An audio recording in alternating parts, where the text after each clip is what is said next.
upon entering. Ayan, ito na agad yung toilet namin. So, ang bino ko nga pala is sa Win Fiesta.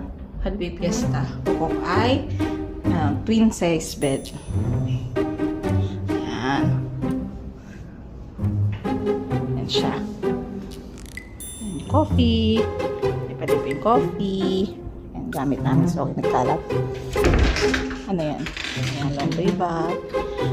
So, ayan siya. Oh, may chinelas pala eh. Labas ko na. Dito, oh, chinelas. Sorry naman. Ayan, diba? May pangalan pa. In holidays.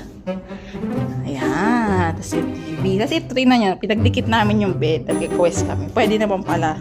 Ganyan nyo, oh. From single, naging gabi. Parang queen. Sobra-sobra na to para sa amin. Yay! Ayan. Tapos ito yung view from our hotel. Oh! May balcony!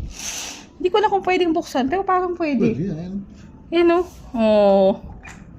Oh, pwede. Ayaw ko na buksan. Sige na nga.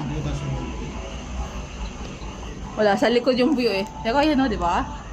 Ganda o. Ayan. So, nabook lang namin to for around $60. Actually, 65 to be exact per night. So, actually, mura na siya for a 4-star hotel. Ayan.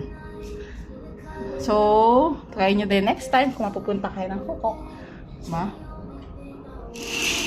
Cover ko muna. Ayan. Ayan. View from our hotel in the morning. Ayan. From Binford Fiesta.